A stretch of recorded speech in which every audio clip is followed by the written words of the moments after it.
The afternoon sun hung heavy over the small frontier town of Dry Creek, casting long shadows across the dusty ground. It was one of those days when the wind carried whispers of gossip, hardship, and stories that seemed too heavy for the air itself. The people had gathered near the old barn at the edge of town, where an auction was about to begin. Horses snorted softly, wagons creaked, and a low murmur moved through the crowd like a restless wave. At the center of it all stood a wooden platform. The auctioneer wiped his forehead with a rag and looked out at the townsfolk. There was a hint of unease in his eyes, as though even he knew this wasn't a regular sale. Normally, people came here to buy cattle, saddles, or maybe a few tools. But today what, or rather who, was being sold left an ache in the air. Beside the platform stood a woman holding a baby. Her name was Clara Mae Dawson, and she looked far too young to carry the weight of so much sorrow. Her dress was faded, her hair tied loosely beneath a small bonnet. The wind lifted a few strands, revealing a pale face that had once been full of life, but now carried the quiet tiredness of someone who had seen too much. In her arms, the baby stirred, a boy not more than a year old. His tiny hand gripped her sleeve as if he could sense her fear.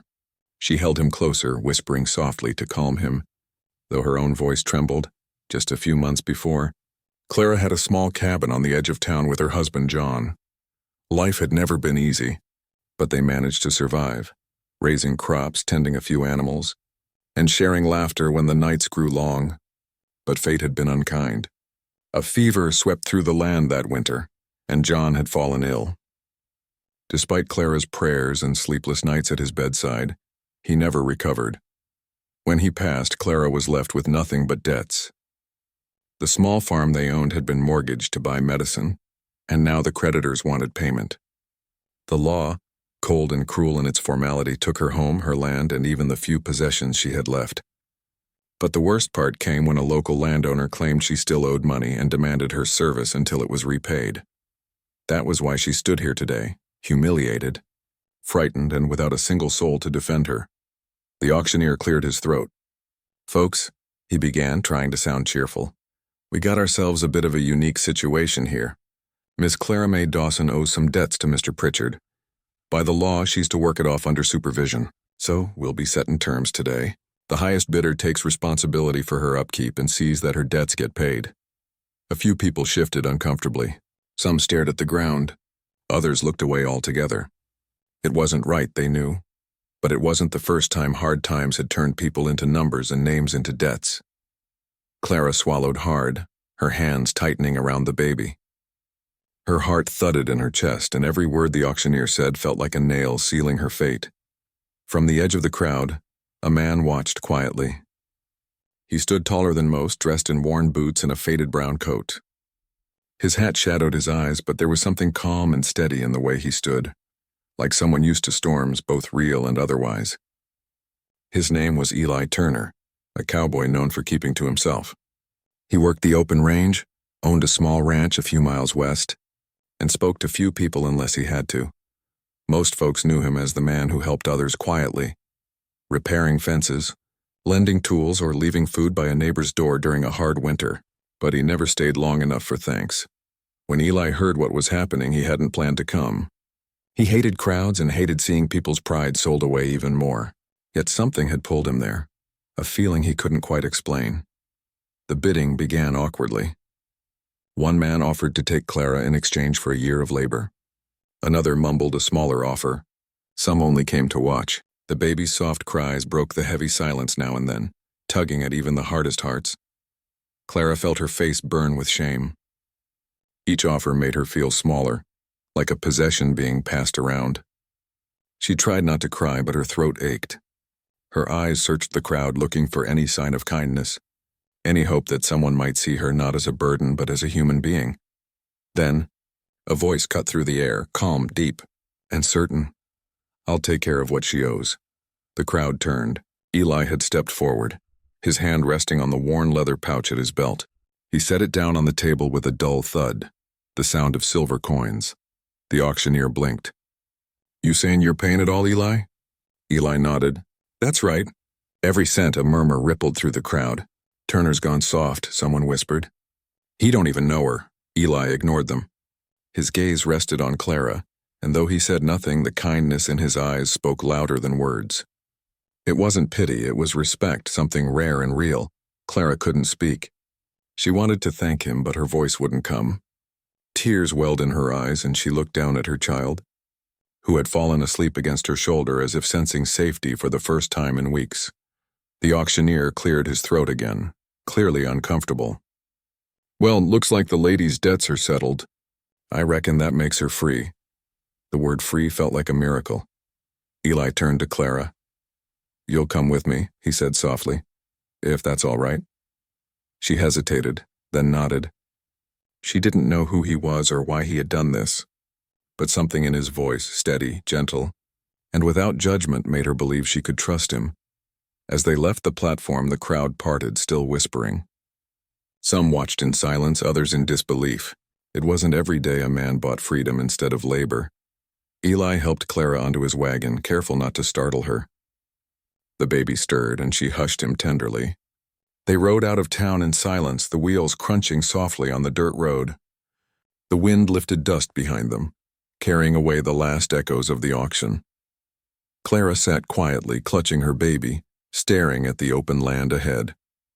She didn't know where they were going or what kind of man Eli truly was, but she did know one thing.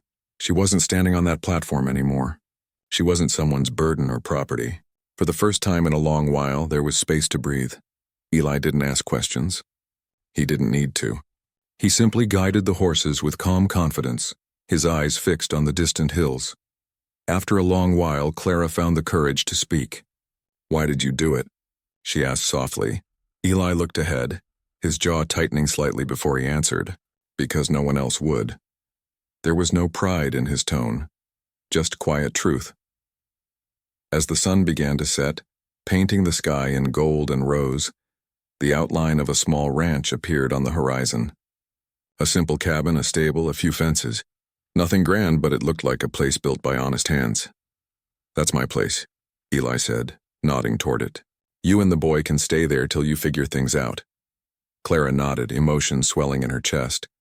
She didn't know what tomorrow would bring, but for now it was enough to feel safe. When they reached the cabin, Eli helped her down, then handed her a small tin cup of water. She thanked him quietly, her voice barely above a whisper. That night, for the first time since her husband's passing, Clara slept without fear. The soft sound of crickets filled the air, and outside, the cowboy who had changed her fate sat beneath the stars, hat tilted low, as if guarding more than just his land. And in the small house behind him, a widow and her baby dreamed of a life they never thought possible, a life that had begun the moment a stranger chose kindness over judgment and courage over silence. The next morning began quietly.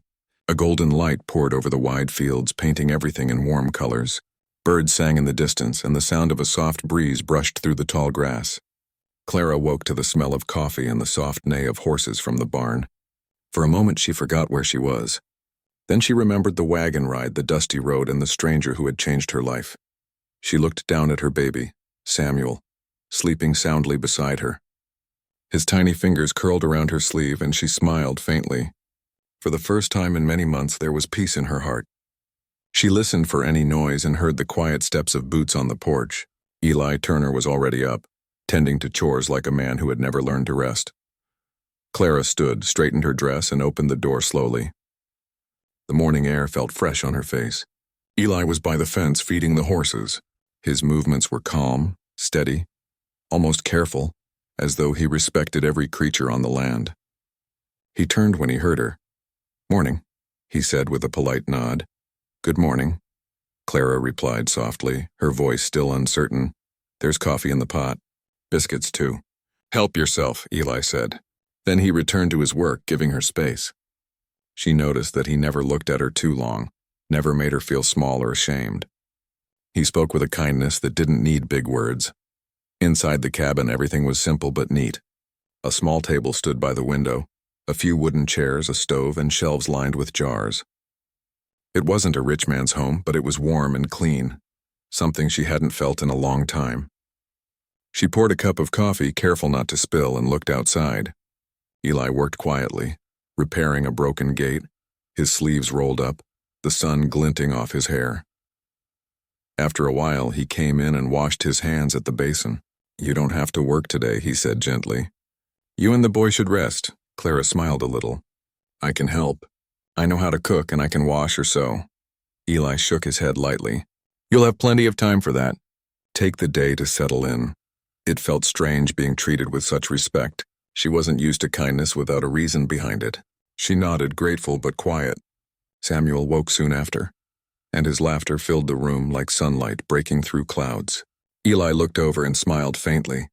"He's got a strong voice," he said. "That's a good sign." Clara laughed softly. "He likes to be heard." The days passed, each one gentler than the last. Eli kept to his routine, feeding animals, fixing fences, checking the water supply. He never asked Clara for help, but she found small ways to make herself useful. She cooked meals, mended shirts, and cleaned the little house until it shone. The work gave her peace. It made her feel like she belonged again. Eli noticed.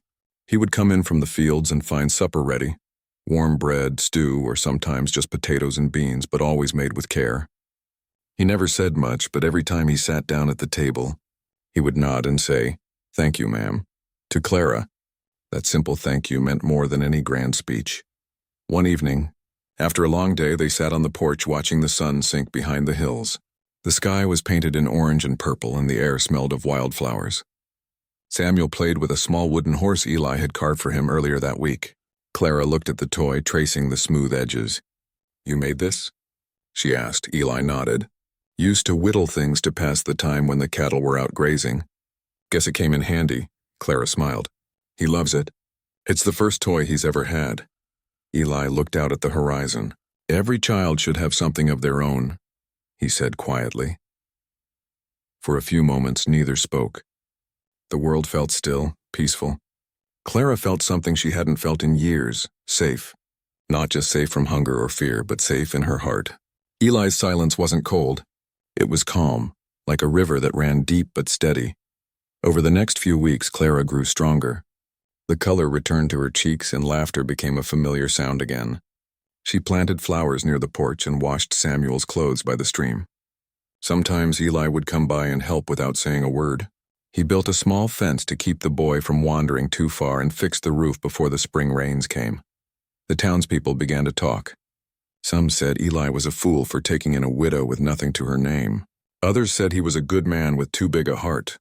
But Eli never cared for gossip, and Clara tried not to listen. Life on the ranch was quiet and honest, and that was enough. One afternoon, Eli rode into town to buy supplies. When he returned, Clara was sitting by the porch, rocking Samuel to sleep. Eli climbed down from his horse and placed a small package on the table beside her. "What's this?" she asked. "Something I saw at the store," he said. "Thought the boy might like it." She opened the brown paper carefully. Inside was a soft blanket, blue with tiny stars stitched into the fabric. Clara's eyes filled with tears. "Eli, you didn't have to." He looked away, pretending to adjust his hat. "Didn't cost much. Just looked like something a little fella ought to have." That night, after she put Samuel to bed, Clara stepped outside. Eli was sitting by the fire pit looking up at the stars. She sat beside him, the flames casting a warm glow between them. For a while they said nothing. "Eli," she said softly, "I don't know how to thank you for all this. You've done more for me than anyone ever has." He poked at the fire with a stick. "Don't need thanks. Just glad you're both doing better." "But why?" she asked. "You didn't even know me." Eli paused, staring into the flames. "Maybe I didn't," he said slowly. "But I've known what it feels like to lose everything. It changes a person, makes you see things differently." Clara looked at him then, really looked. She saw the sadness behind his calm eyes, the quiet pain he carried like a shadow. She didn't ask more, but she understood. Two hearts broken in different ways had found a quiet place to heal together. As the months rolled on, the ranch began to feel alive again. Wildflowers bloomed near the fence. The sound of Samuel's laughter filled the air each morning. Eli even taught Clara how to ride one of the gentler horses. The first time she managed to stay seated for more than a few steps, Eli laughed softly, a rare sound, deep and warm. "You're a natural," he said. She grinned, cheeks flushed from the wind. "Only because you're a good teacher." Their bond grew quietly, without needing words. Clara learned that Eli had once been married. His wife, Anna, had passed away years ago during a harsh winter. Since then, he had kept to himself, burying his pain in work and silence. Helping Clara had brought something back into his life, something gentle and good. One evening, when a soft rain began to fall, Clara stood by the window watching the drops slide down the glass. She turned to see Eli setting a log by the fire. The light flickered on his face, highlighting the kindness in his eyes. "You've given us a home," she whispered. "I'll never forget that." Eli met her gaze for a moment. "Sometimes," he said, "home isn't a place. It's people." Outside, the rain fell softly, washing away the dust of old sorrow. Inside, warmth filled the little cabin, the warmth of kindness, of quiet hope, of two lives slowly finding their way toward something better. Clara tucked Samuel into his new blanket and sat by his bed, humming a gentle tune. As she looked at her sleeping child and listened to the steady rhythm of the rain, she realized that maybe, just maybe, this was the beginning of a new life. Not one she had planned, but one she had been given through grace in the quiet heart of a cowboy who believed in second chances. The warm days of spring turned into the golden glow of summer. The fields around Eli's ranch danced with tall grass and the air smelled of earth and sunshine. Life had begun to settle into a gentle rhythm. Clara cared for the home, tended a small garden, and played with Samuel under the wide blue sky. Eli worked the land calm and steady, his quiet strength filling the ranch like a soft heartbeat. But even in peace, shadows sometimes returned. One morning, Clara rode into town with Eli to buy supplies. She wore a clean blue dress that Eli had given her, simple but lovely. People watched as they passed, some smiled, others whispered. It didn't matter much to Clara anymore. She had learned to walk with her head high. Inside the general store, the air smelled of flour and leather. Eli greeted the owner politely, and Clara picked out what they needed: flour, sugar, and cloth for sewing. Samuel sat in her arms, babbling happily. Everything felt normal until a low voice spoke from behind her. "Well, if it ain't the widow Dawson."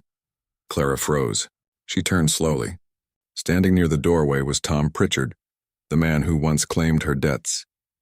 His face was sharp and his eyes narrow. Though his words carried no kindness, his tone was smooth, as if he enjoyed being noticed. "I heard Turner here bought you out of your trouble," he said with a small smirk. "Didn't take long for you to find a new place to rest, did it?" Clara's hands tightened around Samuel and her heart began to race. She didn't answer, but Eli stepped forward, his voice calm. "That's enough, Tom. You got your money." "Best let things be," Tom chuckled. Sure. Just saying she's a fine worker. Hope you get your coin's worth, Turner." Eli didn't say another word. He simply looked at Tom, not angry, just steady, like a man who knew when silence spoke louder than talk. Tom looked away first, muttered something under his breath, and left the store. Clara stood there quietly, feeling the tension fade. Eli turned to her. "You all right?" She nodded slowly, though her eyes glistened. "Yes, I just didn't expect to see him again." Eli touched his hat gently. "You don't have to worry about him anymore." On the way back home, Clara stayed silent, her thoughts spinning like wind-blown dust. Eli didn't press her. He just kept the horses steady and let the rhythm of the ride do the talking. When they reached the ranch, she thanked him softly. "You always seem to know what to say," she said. Eli smiled faintly. "Most times, it's better not to say much at all." That night, Clara sat by the window while Samuel slept. The stars stretched across the sky like silver dust. She thought about how quickly her life had changed, from despair to safety, from fear to peace. And yet deep down she knew peace could be fragile.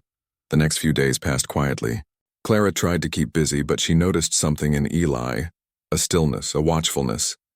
He checked the barn more often, kept the lanterns full, and made sure the gate stayed locked at night. He never mentioned Tom again, but Clara could sense that he was being careful for her sake. One evening, when the sky was heavy with clouds, Eli came in from the field earlier than usual. "Looks like rain," he said, hanging his hat by the door. Clara smiled softly.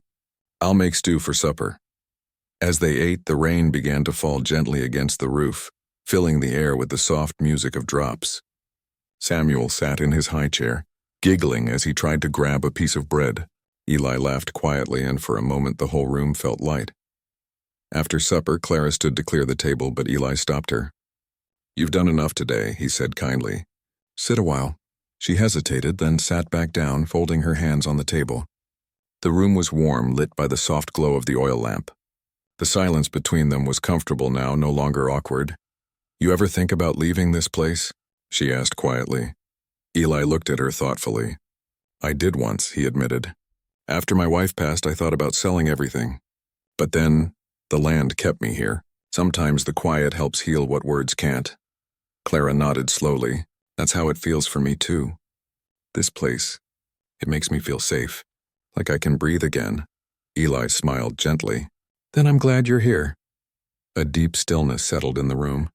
Outside, thunder rolled far away, soft and low. Clara looked down at her hands, feeling warmth rise in her chest. For the first time in years, she wasn't afraid of tomorrow. The rain lasted through the night. When morning came, the land smelled fresh and alive. The creek near the ranch shimmered in the sunlight, and Samuel clapped his little hands at the sight of it. Clara took him outside, laughing as he splashed his fingers in the puddles. Eli watched from the porch, his heart quietly full. Days turned to weeks. Summer deepened. Clara's garden bloomed beautifully, full of color and life. Sometimes when Eli rode into town, people asked about her and the baby. Some still gossiped, but many now spoke with respect. The story of the auction had spread, and people began to see Eli not as a fool, but as a man who did what was right when no one else would. One Sunday, the preacher stopped by the ranch to deliver supplies from the church. He shook Eli's hand and said, "You've done a good thing, son. The Lord blesses hearts that lift others." Eli didn't say much, he never did, but Clara saw the quiet pride in his eyes. That night they sat outside under the stars again. Samuel had fallen asleep in Clara's arms, and the crickets sang softly in the grass. "I think the town's starting to see the real you," Clara said with a gentle smile. Eli chuckled quietly. "Don't know if there's much to see. Just a man doing what feels right." Clara shook her head. "No, Eli. You gave me and my son a second chance. You gave us a home. That's more than right. That's grace." He looked at her then, the firelight flickering in his eyes. "Maybe we both needed a second chance," he said softly. The words lingered in the warm night air. Clara felt her heart stir in a way she hadn't felt in years. There was something between them, something unspoken but real. Not the kind of love that comes quickly, but the kind that grows slowly, rooted in respect, kindness, and quiet understanding. The days ahead were full of small, beautiful moments. Eli taught Samuel how to feed the chickens, laughing when the boy tried to chase them instead. Clara sang while she worked, her voice gentle and bright. The ranch, once silent and lonely, had become a place of laughter and light. Yet in the back of Clara's mind, she still carried a faint unease, not fear exactly, but the memory of what she had lost and the knowledge that happiness could be fragile. Still, each sunrise brought new peace, and she held on to it tightly. One morning, Eli left early to check the north pasture. Clara watched him ride away, sunlight catching the edge of his hat. She felt something new that day, a quiet hope, a feeling that maybe, just maybe, the worst part of her life was finally behind her. As she rocked Samuel on the porch, she whispered softly, "We're going to be all right now, my sweet boy." The wind carried her words into the open sky across the fields and toward the distant hills where Eli rode. A promise shared between three hearts bound by kindness, courage, and the belief that love, even when unspoken, can change everything. And for that season, life was gentle. The shadows that once followed them had faded into the light of something pure, something that no one in Dry Creek had expected, a simple act of goodness growing into a story that would soon touch the whole town. The days on the ranch moved slowly, like the steady rhythm of a heart that had learned to trust again. The golden field swayed under the summer sun, and every morning began with the soft cry of roosters and the smell of fresh bread from Clara's kitchen. Eli would rise early to work the fences or check the cattle, while Clara cared for little Samuel, her laughter echoing through the open air like music. It had been nearly a year since that day at the auction, and life had changed in quiet but powerful ways. Clara no longer walked with her head down. Her steps were light, her voice steady. The sadness that once filled her eyes had softened into peace. Samuel was now walking, his tiny boots leaving prints in the dusty yard as he toddled after Eli's shadow, giggling each time the cowboy turned and smiled. Eli had changed too. The loneliness that once weighed on him had lifted. He found himself smiling more often, speaking a little more each day. He still preferred silence, but now it was a comfortable silence, one filled with the soft hum of life around him. The ranch, once a quiet place of work and memory, had become a home full of warmth and laughter. One bright morning, Clara was hanging laundry on the line when Eli rode back from town. His horse kicked up a soft trail of dust, and he waved as he approached. "Got something for you," he said with a small grin. Clara tilted her head, curious. "For me? What is it?" He reached into his saddlebag and pulled out a small packet wrapped in brown paper. "It's not much," he said, handing it to her. Clara opened it carefully. Inside was a new piece of fabric, soft, cream-colored cotton with tiny blue flowers. Her eyes lit up. "Eli, it's beautiful. I can make a new dress with this," he smiled shyly. "Figured it's about time you had something nice that's yours." Clara pressed the fabric to her heart, touched beyond words. "You think of everything," she said softly. He shook his head. "Just trying to make sure you feel at home," and she did. Each small act of kindness wove them closer together, not through grand gestures, but through everyday grace. They shared simple meals, quiet evenings, and stories told under the stars. Clara often read aloud from an old book Eli had found in town, her voice filling the room while Samuel drifted to sleep in her arms. Sometimes Eli would listen without a word, his eyes resting gently on her as though her voice alone could heal the years he had lost. As the months passed, Clara began to see something in Eli she hadn't noticed before, a deep gentleness that came from understanding pain, not hiding from it. She saw it in the way he spoke to his horses, how he repaired broken things patiently, and how he treated Samuel as though he were his own. The boy adored him, following him everywhere and calling him Pa without even realizing what it meant. One afternoon, while Eli was fixing the porch rail, Samuel toddled up beside him with a small hammer made of wood. Eli laughed and handed the boy a few nails to play with. Clara watched from the doorway, her heart swelling. She had never imagined this kind of peace, this kind of love, not born from sudden romance, but from days of kindness and quiet care. As summer began to fade into autumn, the air grew cooler, and the leaves turned shades of gold and red. Clara spent her mornings preserving fruit, humming softly as the smell of sweet jam filled the kitchen. Eli helped her carry the heavy jars to the cellar, joking that she could feed the whole town with what she'd made. One evening they sat by the fire, the flames flickering gently. Samuel was asleep in his small bed, and outside the wind whispered through the trees. Clara looked into the fire, her thoughts turning inward. "Eli," she said softly, "I've been thinking, maybe it's time I start earning my keep properly. I could take in sewing from town or help with accounts." Eli looked at her, his brow slightly furrowed. "You already do more than enough," he said. "This place wouldn't feel the same without you." "But I want to," she said with a small smile. "You've given us so much. I just want to give something back." He was quiet for a moment, then nodded slowly. "If it means something to you, then do it. But don't ever think you owe me anything, Clara, you don't." She smiled softly. "I know, but gratitude makes the heart want to give." Her words lingered in the quiet, glowing warmth between them. Eli turned toward her, his eyes meeting hers. There was a look there, not rushed, not uncertain, but steady and full of truth. He opened his mouth to speak, but then stopped himself. Instead, he said quietly, "Clara, this ranch, it's been lonely for a long time. Till you came."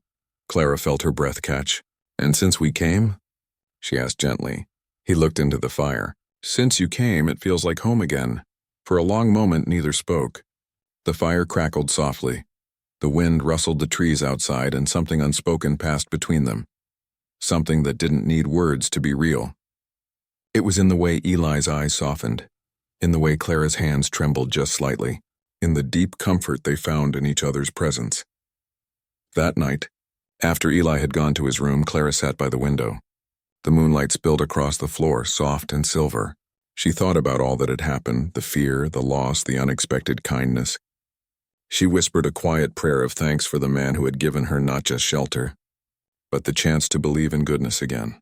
The next morning, Clara began sewing a new dress from the fabric Eli had brought her.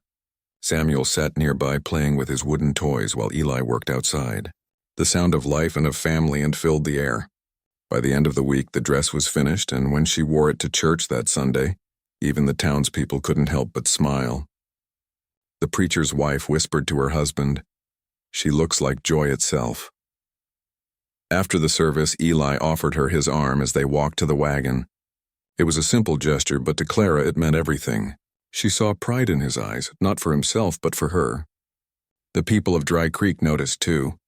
Some of them wiped tears as they watched the little family ride away, sunlight catching the edge of Clara's bonnet and Samuel's bright smile. As autumn deepened, Eli and Clara grew closer still. They worked side by side through harvest season, their laughter rising with the sound of rustling leaves. One chilly evening, Eli returned from the fields with a small bunch of wildflowers in his hand. He stood awkwardly by the door and held them out. "Ain't much left blooming this time of year," he said, "but they reminded me of you." Clara took them gently, her eyes glistening. "They're perfect," she whispered. And in that simple moment, surrounded by quiet love and golden light, she realized what her heart already knew. She had found not just safety, but home. A few weeks later, as the first snow began to fall, Eli spoke the words that had been resting in his heart for months. They were sitting by the fire after supper, Samuel asleep in his cradle. Eli looked at Clara, his voice steady but soft. "I don't have much to offer," he said, "but I can promise to take care of you and the boy for as long as I live. Would you stay here, as my wife?" Tears filled Clara's eyes, but they were tears of joy. "Eli Turner," she whispered, "you already gave me everything I ever prayed for." "Yes, I will." When the town learned of their wedding, there were smiles and tears all around. The preacher himself said it was proof that goodness still lived in people's hearts. On the day they were married, the little church was full, every seat taken, every eye shining. And as Eli and Clara stood hand in hand with Samuel between them, the townsfolk felt something beautiful awaken inside them. For the first time in years, Dry Creek believed in hope again. Winter had settled over the ranch, covering the fields and the hills in a soft blanket of snow. The world seemed quieter, gentler, as if the land itself was holding its breath in admiration of life that had grown anew. Inside the cabin, the warmth from the fire filled every corner. The aroma of fresh bread and stew made the small house feel like a sanctuary, a place where love and kindness had taken root and blossomed. Clara awoke early, sunlight glinting off the snow outside. Samuel was still sleeping, curled up in his small bed, the blanket Eli had given him tucked carefully around him. Clara smiled, her heart swelling as she watched him breathe, so peaceful after the trials he had never known before. She rose quietly, careful not to disturb him, and began preparing the morning chores. Eli was already up as usual. He had stepped outside before dawn to check the fences, ensuring they held strong under the weight of winter snow. Clara watched him from the window for a moment, noticing the calm strength in his movements. He didn't rush. Every step, every motion seemed deliberate yet effortless. She realized again what she had always known deep down. Eli Turner was a man of integrity, courage, and quiet kindness.